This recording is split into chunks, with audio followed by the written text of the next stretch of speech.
Alright guys, we're in the parts warehouse, or as a lot of people call it, the basement. You can see I got dually fender over there, I got stacks of wheels back there, but I also got my front suspension for the Dart here, which is my main project right now. And I'm sure a lot of people are curious on how I am putting hydraulics on a torsion bar leaf spring car, as most Fords and Chevys have coil springs up front and either 4 links or triangulated 3 links in the rear with coil springs. I don't have that option. So here's the front suspension for the Dart. It's a 73 340 Dart Sport cave member. I went ahead and re-welded all the factory welds, so I know nothing's going to crack on me with all the stress. It shouldn't have too much stress. It's just going to be a lay and play car. It ain't going to be hopping, no 3-wheeler or nothing like that. But I went ahead and plated the whole bottom of it, the K-frame, with 1/4-inch steel just to be safe. What a lot of people do, and what I did, is I went and plated the bottom of the lower control arms. I don't know if you can see that, because they're just stamped steel, so I went and plated those with 1/4-inch steel as well. For the hydraulic cylinders, I took the original shock tabs, I just folded them over, bent them over, and welded this power ball on there. So that way, my hydraulic cylinder will just screw onto that, and then it will have complete free motion without any binding or anything.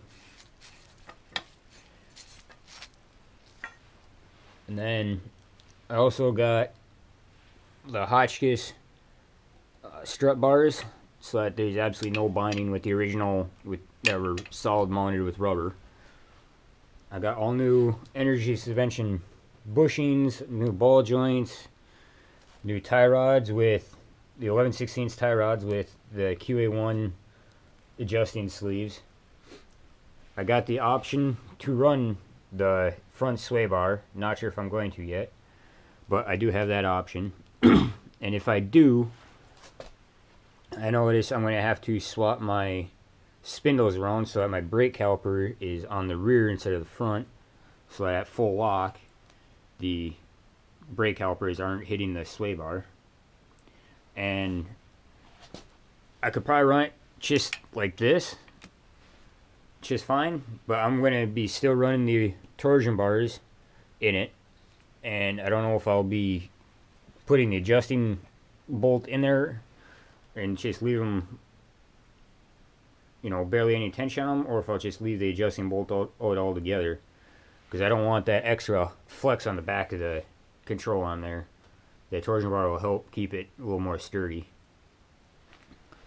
And then these are the hydraulic pumps. I got 2 of these. The other one's upstairs in the display case right now. But they're just a high-low block. Some old school Porky's bullet tanks that you can no longer get. CC, or no, these are Hoppo's motors and square dumps. But I got CC dome motor cover and the dump covers to match the tank. And I'm running an old school Black Magic Hydraulics style, the old school style Black Magic Hydraulics slowdown, just give it a little extra, you know, style, old school look. And then I went and made my own stainless hard lines for it. And then these two will just go to, you know, left side cylinder, right side cylinder, vice versa.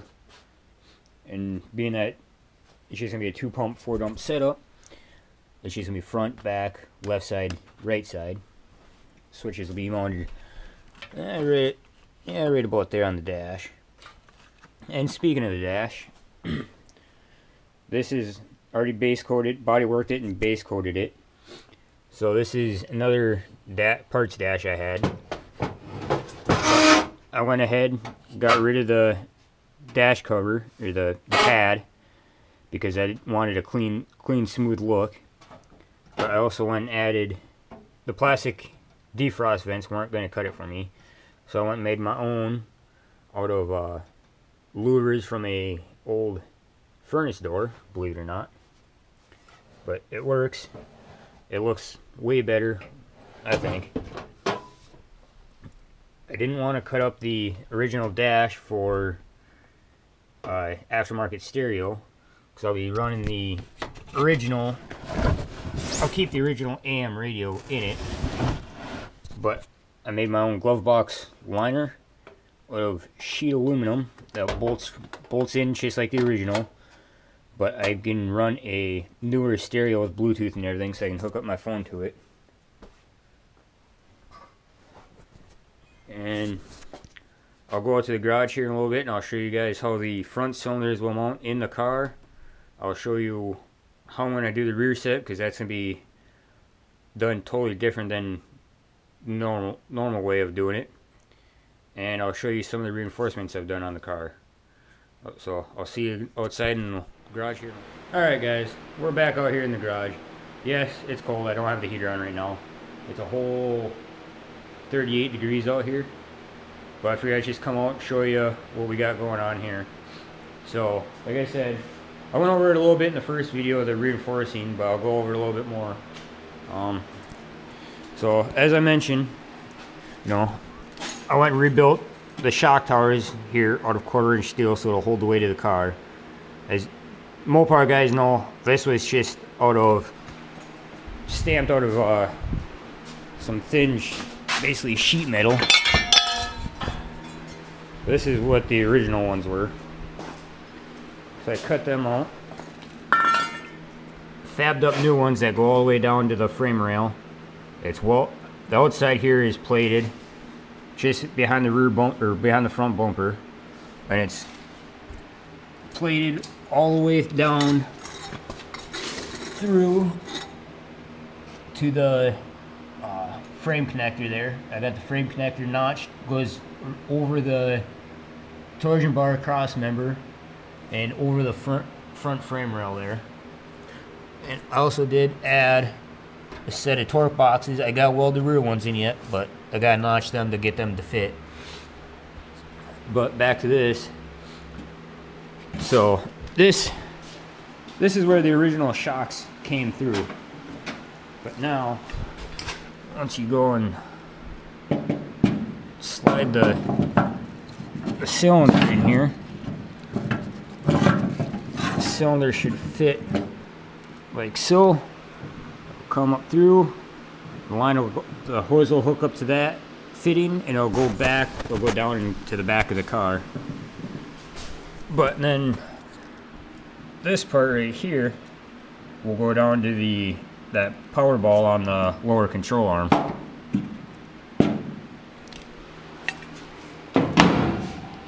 I still got the factory. I did cut the factory alignment parts off the original shock tower. I did have to notch them because, of course, this new one is thicker. So I had to cut the back tab off. But I should still get most of my alignment out of it. I just got to weld these back on. That's why none of this is in primer or anything yet. But we'll go under the car here and show you what we got going on there.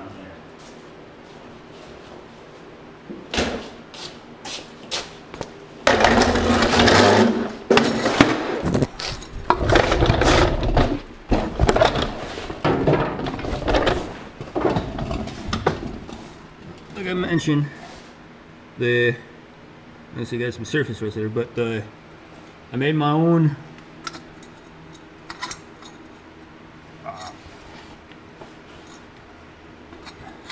damn it. I made my own, I had a brain for it. Made my own frame connectors here out of 2x3 box square steel tubing. That, like I said, it's notched around the cross member here. I notched it out. It still slips over the front frame rail, and it does slip over the rear frame rail right there. I did notch the floor, so it actually protrudes through the rear floor pan, but it's welded all back to the floor. And which is actually should be a little stronger. I do got filler plates because the rear, I plated the inside of the rear frame rails, but I do got filler plates for here that I got to add in yet, and for here to go back to the new rear spring hangers that I had to weld in.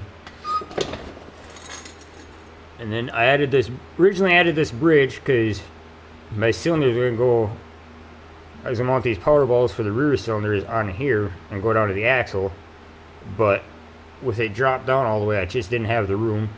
So what I'm going to have to do is move them up forward here on the front of it. I still got to weld it all in, it's just tacked in place now. But I'm going to add gussets from this corner to the bridge and from here to the frame rail to help strengthen it some more.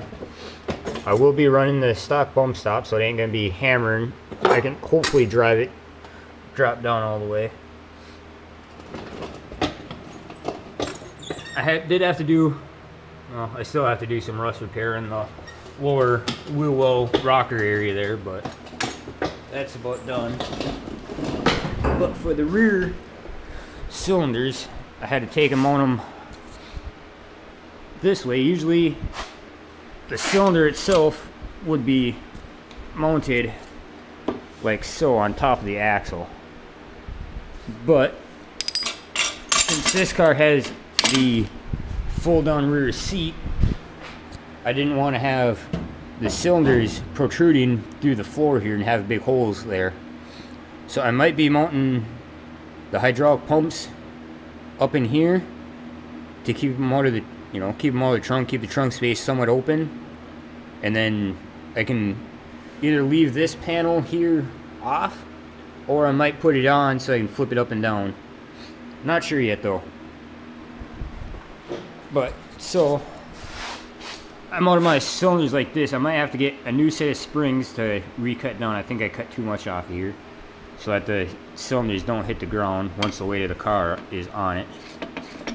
But these ones are a side port cylinder, so I don't have the fitting hanging down on the bottom. I just put one here coming straight out, or I might do a 90 and do some hard lines or something and then go back to the leaf springs, which I am still running the leaf springs in the rear, except I cut out all the leaves except it'll be just the main leaf, so it'll be a mono leaf setup.